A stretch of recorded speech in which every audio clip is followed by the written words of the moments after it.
Hey everybody, welcome to Localism, the podcast that asks if we're putting our power in the right places. I'm your host and guy who gets teased for eating too much candy at the office, Blunchley.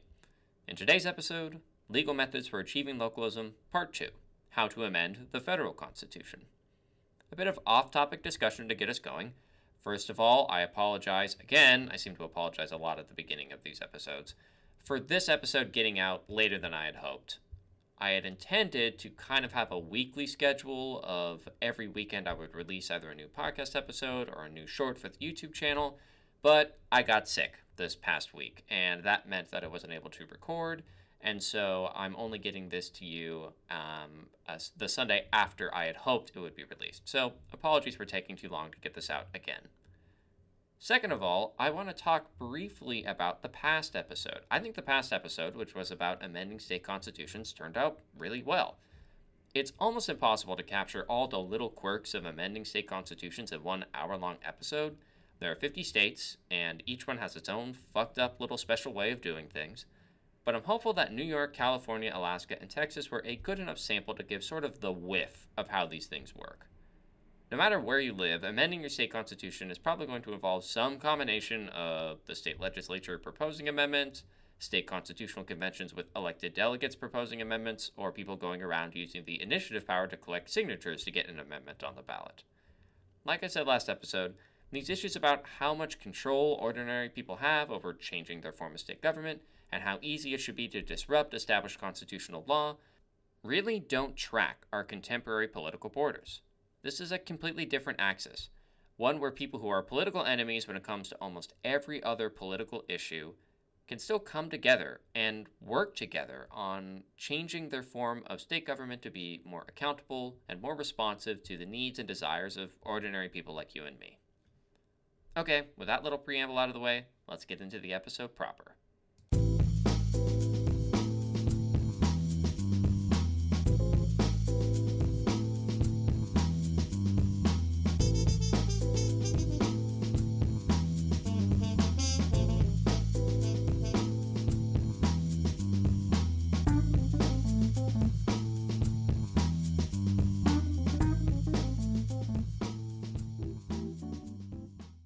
Today we're going to be learning all about how to amend the federal constitution.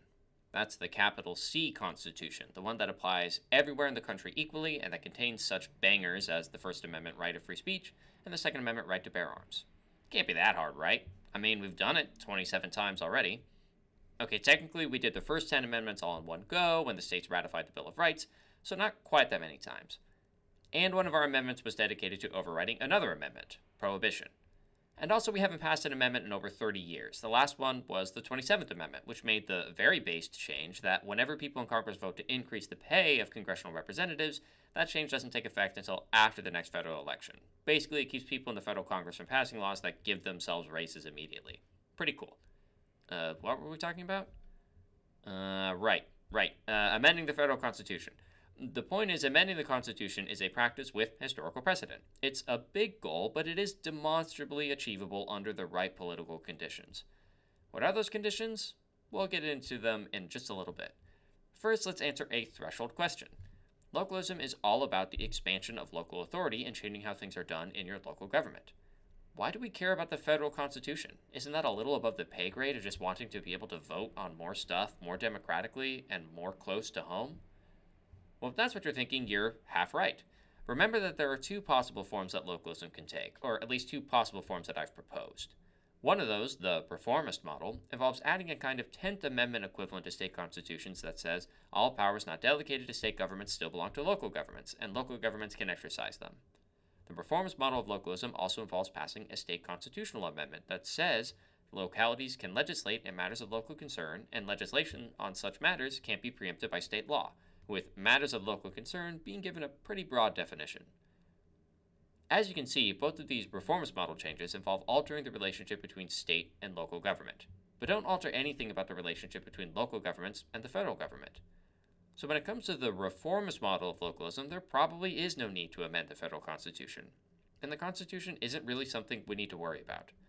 I say probably because localism also involves embracing directly democratic procedures at the local level, and that could maybe raise some issues under the Constitution's guarantee clause.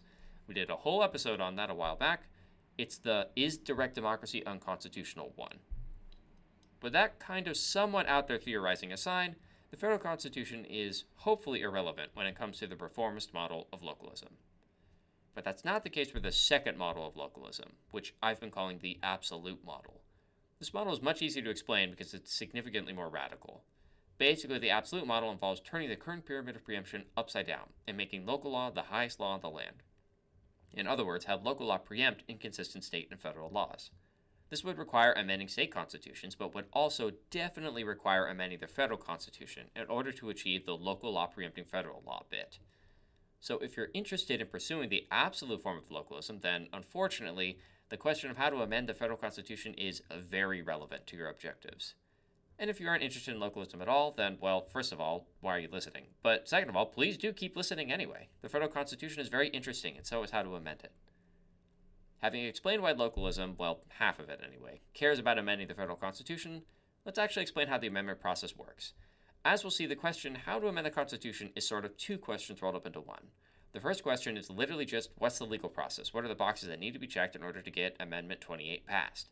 The second question is what those legal requirements say about what political conditions need to exist to amend the Constitution, who and what and where supporters of absolute localism would need to get support.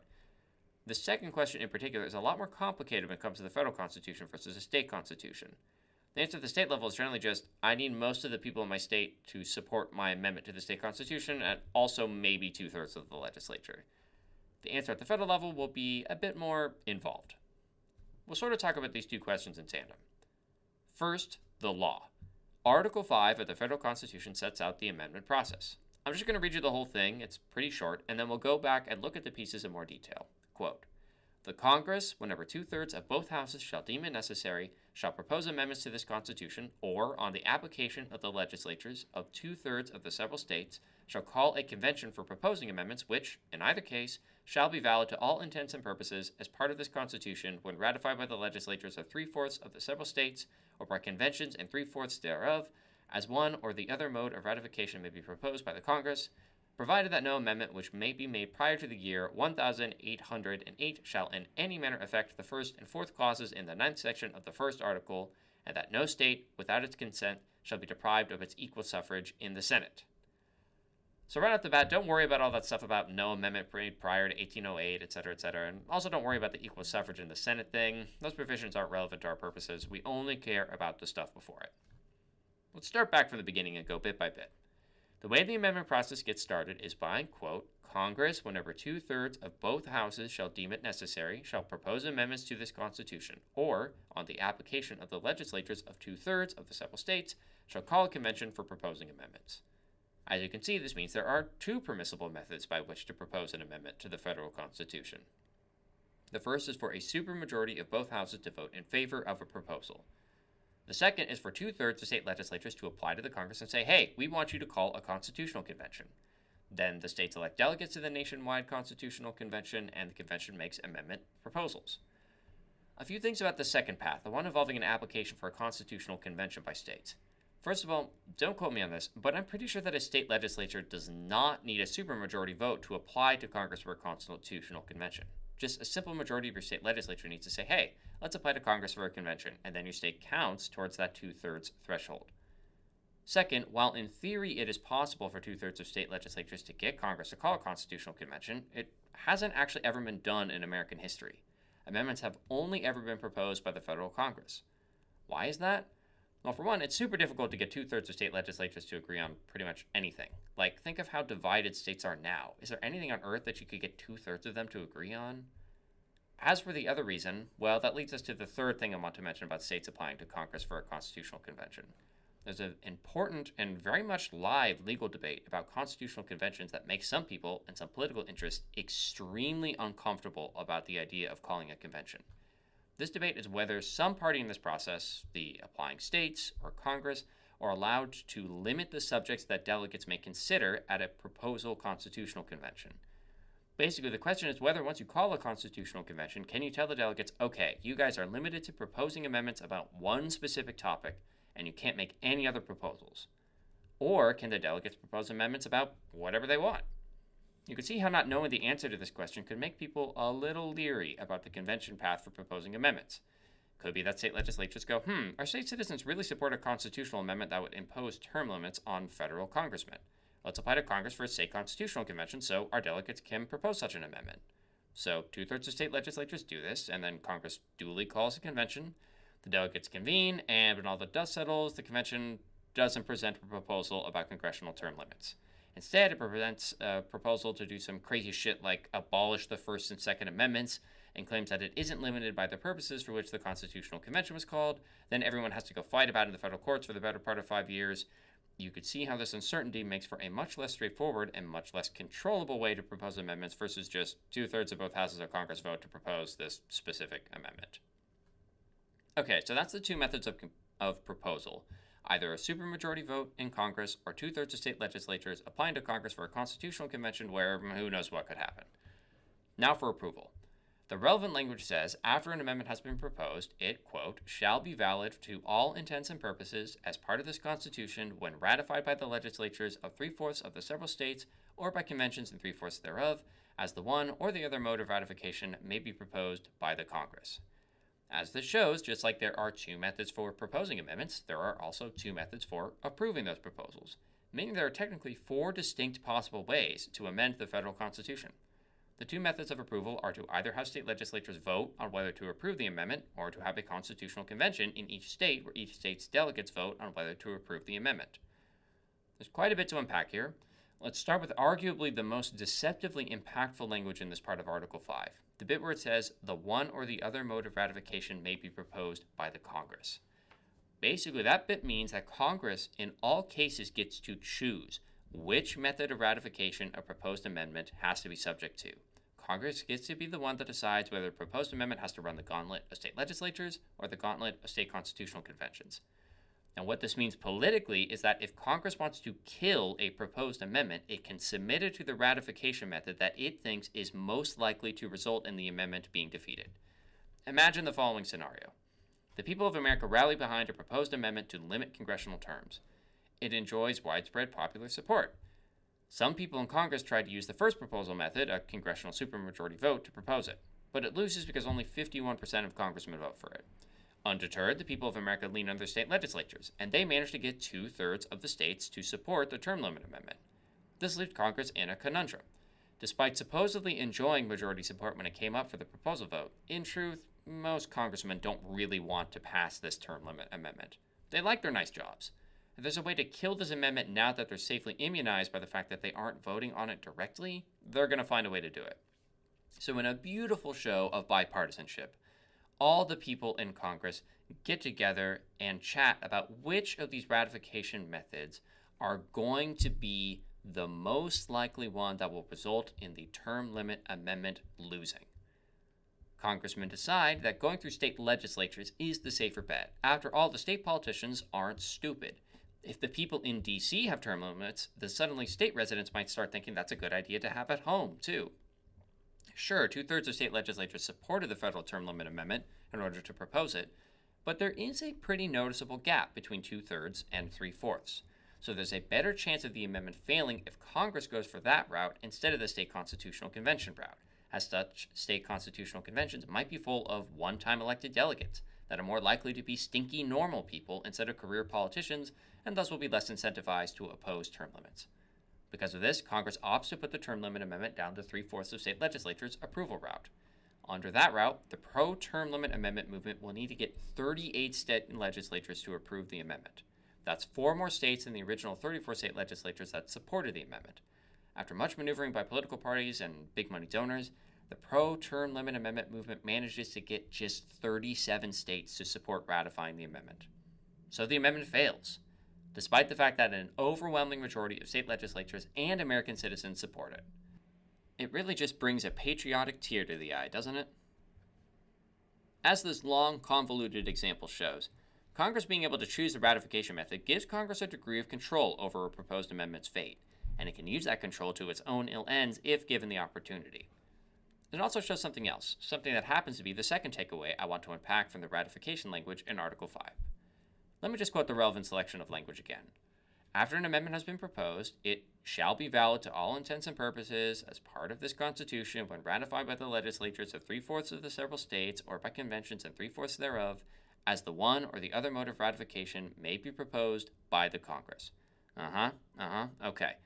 So the people making the ratification decision are either the people in state legislatures, in other words, career politicians, or delegates that are specially elected to conventions. Who is most likely to win a statewide election? Well, some ordinary people might get through the cracks, but it's once again probably going to be career politicians who have the treasure and political capital and political party support to win an election. So it's just career politicians making the decision again, no matter which way you go. It's never the American people getting to decide for themselves whether or not an amendment is a good idea. It's always elected representatives and the political machines that they represent and that produce them. That's my second takeaway. The ratification process under Article 5 really drives home that the Constitution sets out a small r Republican way of amending the Constitution. This is not a small d democratic process. And not to show my bias, but that kind of fucking sucks. You might remember that in the past episode about amending state constitutions, I kind of clowned on Texas for only letting its state Congress propose state constitutional amendments. I said, hey, your form of government is one of the most important political aspects of your life. Isn't it silly how Texas took the ability to propose changes to that form of government out of the hands of ordinary people and reserved it solely to career politicians? Isn't that just terrible? Let's all laugh at Texas. But shit, at least at the end of the day, any amendments proposed by the Texas state legislature still need to be approved by the Texas citizenry. They are the ones who get the final and only say on a majority vote basis. So as much as I made fun of Texas, it is still 50 million times better than our literal federal constitution, which not only takes the ability to propose amendments out of the hands of us stinky pores, but also says we get to play no direct role in approving or disapproving any helpful or insane amendment that Congress or state legislatures have cooked up. This is literally, definitionally undemocratic. This is a podcast called Localism, not Let's Reform the Way Federal Constitutional Amendments Are Passed-ism. But since localism is a lot about democratizing governance, I'd be remiss not to point out just how much Article 5 lifts up career politicians and disparages ordinary American citizens when it comes to passing federal amendments. But wait, some of you listeners might be saying. Sure, Article 5 says what it says, but maybe we can be a little sneaky here. What if we passed a state law, maybe even a state constitutional amendment, that said something like, whenever under Article 5 of the federal constitution, our state legislature or a state constitutional convention votes on whether to approve a federal amendment, our state will hold a statewide referendum on whether to approve the amendment. All state citizens shall be eligible to vote in this referendum. If a majority of state citizens vote in favor of approving the amendment, the state legislature or a state constitutional convention must vote in favor of approval. If a majority of state citizens vote against approving the federal amendment, then the state legislature or state constitutional convention must vote against approval. Basically, what if we passed a law that said when it came to approving amendments, the state legislature or state constitutional convention, as relevant, had to obey the results of a popular referendum? This would basically restore the ability of average state citizens to make decisions about federal amendments. Yay! Democratic accountability achieved. I think it's a great idea, and I really wish that it worked. But it probably doesn't. And we know it probably doesn't because it's something that a state more or less actually tried, only to get completely shot down by our lovely federal Supreme Court. Let's jump back to the year 1917. As you might remember from some of our past episodes, especially the Guarantee Clause episode, early 20th century was a time of democratic experimentation in the states, especially some of the newer western states. There was a desire to put more power in the hands of ordinary people, rather than career politicians that had been compromised by massive industrial and commercial interests. Sound familiar?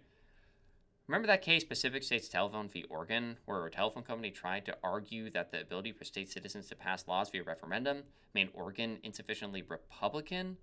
Yeah, that case was also a product of this time. So in 1917, Americans were being asked a very interesting question, whether or not a federal constitutional amendment banning alcohol seemed like a good idea. Alcohol was, after all, a massive health and social scourge. It brought many men and women to an early grave. It also caused many men to be violent towards women, who had very little legal or other recourse if they were being physically or otherwise abused by a father or husband. There were strong, well-intentioned calls to get rid of alcohol and try to make the country a better, healthier, safer place. What could go wrong? Well, a lot, and this is the only amendment to then get overridden by a subsequent amendment a couple years later, but that's beside the point right now. The takeaway for our purposes is that there was a groundswell of temperance-minded Americans who wanted the country to go cold turkey. And there was also a groundswell of less temperance-minded Americans who very much did not like the idea of the government coming in and telling them not to drink a nice cold beer on a hot day, thank you very much. The debate was raging. One such place where this debate was raging was in Ohio. While everybody in the state had a different opinion, one thing the state citizens could agree on was that they wanted to be the ones to have the ultimate say on whether to try prohibition, not the state politicians. So in 1918, a year after the Prohibition Amendment got proposed, Ohio state citizens passed an amendment to their state constitution. Short and sweet, this amendment read, "The people also reserve to themselves the legislative power of the referendum on the action of the General Assembly ratifying any proposed amendment to the Constitution of the United States." Interesting to note that the amendment didn't try a similar maneuver with constitutional conventions. I'm not totally sure why. Maybe the amendment was really targeted at the prohibition proposal, so the people of Ohio were just concerned about the specific proposal, and since Congress has said it would be ratified by state legislatures, maybe that's all Ohio was worried about. Limiting the state provision solely to state legislatures ratifying federal amendments might also have had something to do with the legal argument Ohio was about to make for why its citizens had the power to do this little maneuver, which we'll get into shortly. Anyway, so the Prohibition Amendment gets proposed in 1917. In 1918, Ohio citizens passed a state constitutional amendment giving them the power to decide on ratification via statewide referendum. And then, in 1919, Ohio state legislature voted in favor of the Prohibition Amendment. This meant 36 states approved the federal amendment, which at the time was the exact bare minimum of the then 48 states needed to ratify a federal amendment. Everyone assumed that this was the end of it. Even the federal Secretary of State declared that prohibition was now in effect. But wait, the people of Ohio wanted to decide for themselves on this whole prohibition thing. So 6% of Ohio citizens signed a petition for a referendum on the Prohibition Amendment, which was enough to trigger the requirement to hold a referendum in Ohio and let state citizens vote on the Prohibition Amendment. And under the state constitution, the results of this referendum would override the state legislature if it turned out Ohio's people didn't support the amendment. So Ohio State Secretary of State starts to print ballots for the referendum. This guy George Hawks sues Smith, who's the Secretary of State, to get him to stop printing and issuing ballots under the theory that, hey, the state legislature ratified the Prohibition Amendment. There's nothing Ohio's people can do despite what's said in the state constitution. This ends up first in front of the state Supreme Court and then eventually the federal Supreme Court. Everyone in Ohio and the nation is holding their breath. Remember, Ohio is the deciding vote here. So if the referendum happens and Ohio turns out to not vote for prohibition, then the amendment doesn't pass. So can Ohio bind or override its legislature to the results of a referendum regarding a proposed federal amendment? The answer, as delivered by a unanimous Supreme Court, was a resounding no. The little maneuver of, oh sure, we'll just have a legislature follow suit with whatever the results of a referendum are, wasn't constitutional. The Ohio State Legislature's vote to approve the amendment was final. That's the short answer. You can't circumvent the methods under Article 5 or play footsies with democracy by having the people weigh in on a proposed federal amendment. But as always, the exact reasoning why this is the case is pretty interesting. So let's do a close read of the Hawk opinion together. The court began by laying out Article 5 and saying, look, the meaning here is very plain. The article says ratification has to be either by a state constitutional convention or by a vote in state legislatures. There's nothing in there about popular referendums. When Congress opts for the state legislature route for approving an amendment, that's what has to happen. The amendment has to be approved by, quote, state legislatures. But here's where things get just a touch more complicated. After noting all this about Article 5, the court went on to say, quote, the only question really for determination is what did the framers of the Constitution mean in requiring ratification by legislatures? This might seem like a strange question. A state legislature is that group of annoying state politicians who kowtow for your vote every 4 years or so and then go back to serving the interests of their corporate donors. Yet the reason the court was questioning how the Constitution might define legislature is because Ohio was making what, in my opinion, was a pretty clever argument. Ohio was saying, well, shit, at the end of the day, a legislature is just a group of people who vote on stuff, right? Using that definition, couldn't you arguably say that the Ohio body politic as a whole is a kind of legislature? If all legislature is a gathering of people who all vote on legislative matters, then the combined Ohio voters who participate in a referendum possess all the necessary characteristics of a legislature. And if statewide voters considering an issue in tandem constitutes a kind of legislature, then ratifying a federal constitutional amendment via statewide referendum could count as approval by a quote-unquote state legislature. It's a pretty slick try, but unfortunately the court shot it down. The court explained that the term legislature carried a very specific definition at the time of the founding. Namely, a legislature was, quote, the representative body by which made the laws of the people. Representative, as in the people who you vote for and then go and make decisions for you. Thus, the general citizenry couldn't be a representative body. It isn't comprised of the elected representatives, and that elected small r Republican quality is the essential feature of the term legislature as it's used in the federal Constitution.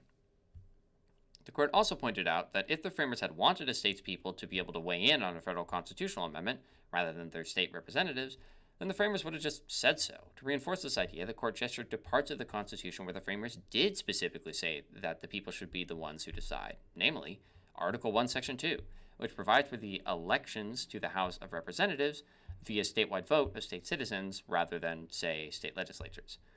If Congress had wanted to allow a similar kind of system for approving federal amendments, then it would have used similarly straightforward language. But it didn't.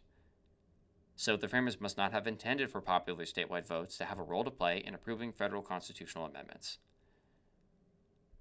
That left just one final argument from Ohio that had to be taken care of. And again, I don't necessarily think that Ohio's argument was unpersuasive. Here's what Ohio was saying.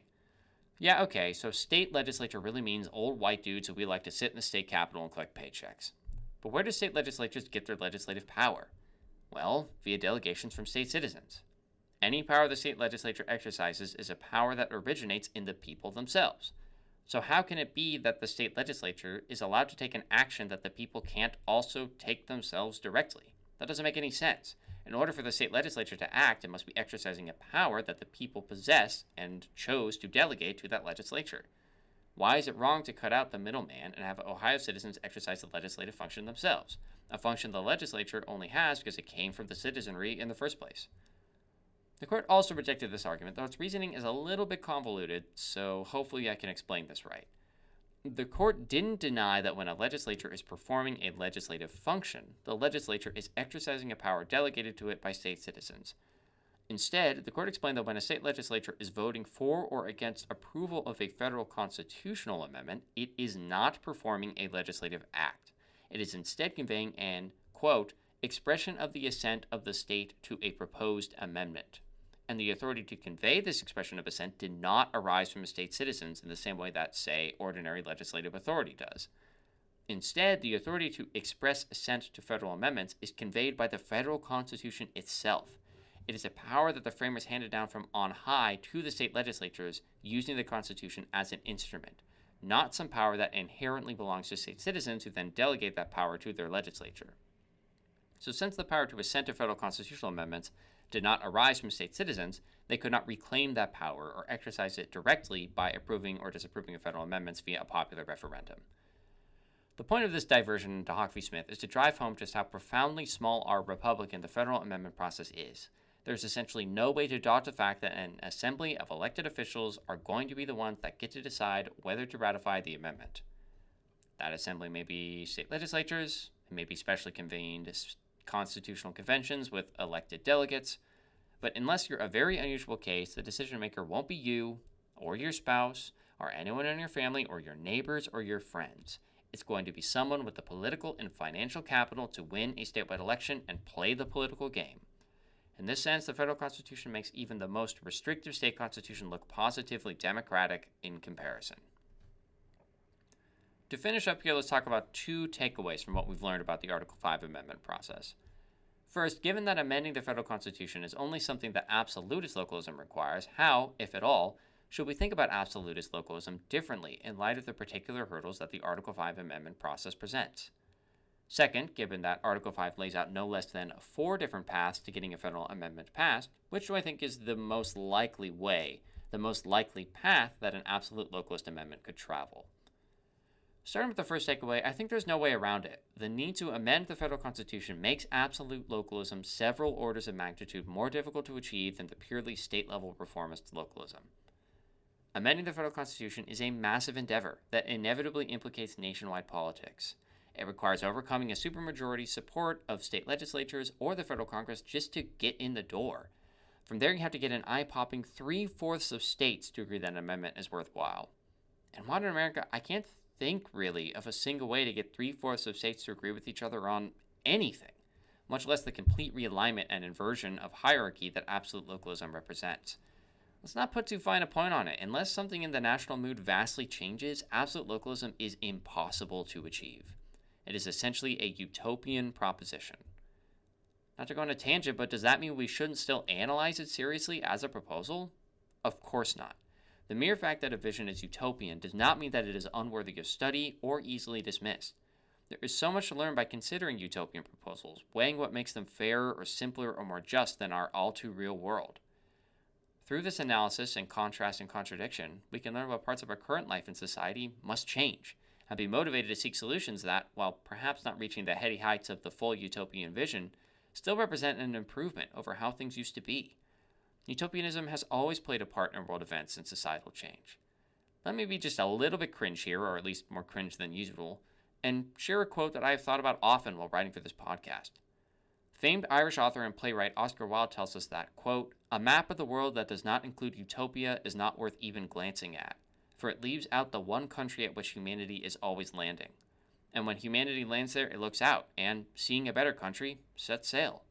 Progress is the realization of utopias." Full disclosure to my conservative listeners, if I have any left, he wrote this in a very left-wing publication. But the sentiment rings true regardless of what your politics are. Given this, hopefully you can see why I'll continue to talk about absolute localism and treat it seriously and offer it as a solution to America's ills, even while I acknowledge that it is almost practically impossible to actually realize. Okay, that went off in kind of a weird direction. Let's get back to being a little more grounded and talk about the second takeaway, which is choosing one of the four paths that I think is the most likely way an absolute localist amendment could be passed. I think the most, doing a lot of heavy lifting here, most viable path is to first get 2/3 of state legislatures to get Congress to call a constitutional convention. The most likely way this will happen is for a general feeling of discontent with America to arise among states of all political colors, for Americans across the country to feel like we need to renegotiate the social contract in key ways. They don't necessarily need to all agree on what exactly the substance of that renegotiation will be or should be. They just need to all feel like things in America are fucked up. And they're fucked up enough that we need to come together and propose some serious changes. The one sentiment, I'd argue, that unites Americans in these unstable and contentious times is discontent. Only discontent is universal enough to serve as a unifying cause. Then, once this constitutional convention is convened, we need to win in the courts to say that Congress can't limit what comes out of this convention, can't order us to only make amendments in the area of gun rights or taxes or whatever. This is a pretty big if. It's still an open question whether Congress has the right to limit what a constitutional convention can propose, or whether state legislatures can limit what a state constitutional convention can propose when it's applying to Congress for such a convention. Then, assuming we win in the courts, local supporters would need to lobby hard to have an absolute localist proposal be issued from the convention, likely as part of a package of other proposals that maybe not everyone at the convention agrees to, but everyone agrees can be put together as a way to get proposals out. Basically, horse trade a little bit. Say, you want your proposal to get rid of income tax at a certain low bracket, fine. We'll support that. In exchange, support our localist amendment. Maybe you don't support it, but at least support us in putting it in front of whatever ratification method Congress chooses to see whether or not it can get enough approval. I don't think it's likely that you can convince all the delegates at a constitutional convention that localism is a good idea. Maybe you could. I think it is more likely that a localist amendment would be issued as a proposal as a part of this. Let's just throw a bunch of things together and put them in front of the ratifiers and see what happens.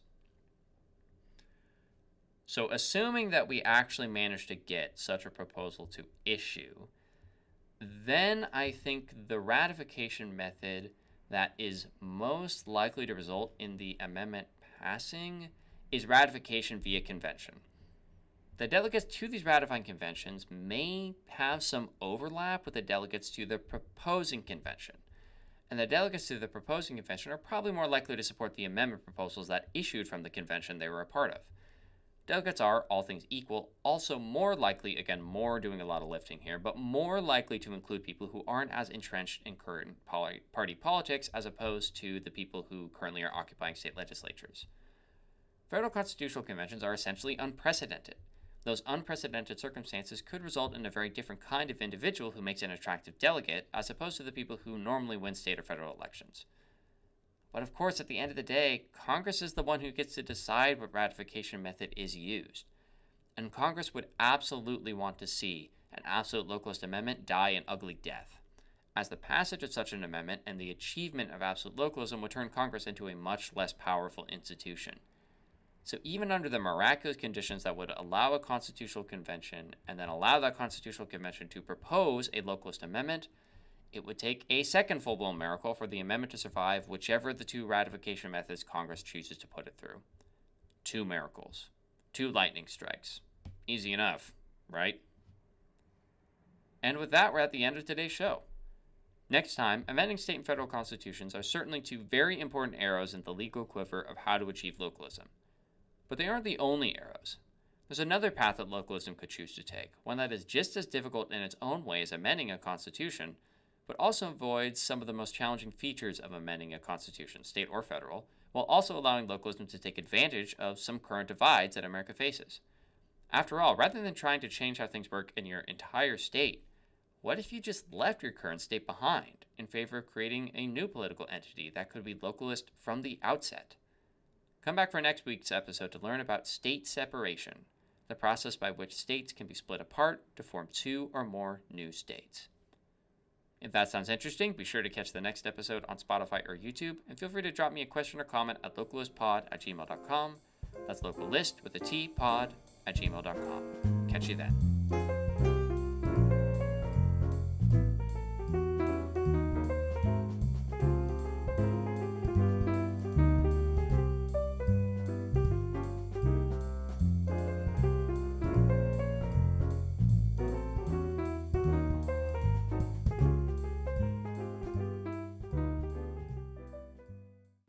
A huge thank you to Kevin MacLeod for letting me use the 2 songs in this podcast, Acid Jazz and Opportunity Walks. You can find these and a bunch of other really great songs on Kevin's website, incompetech.com. And the use of Kevin's music here is licensed under Creative Commons by Attribution 4.0.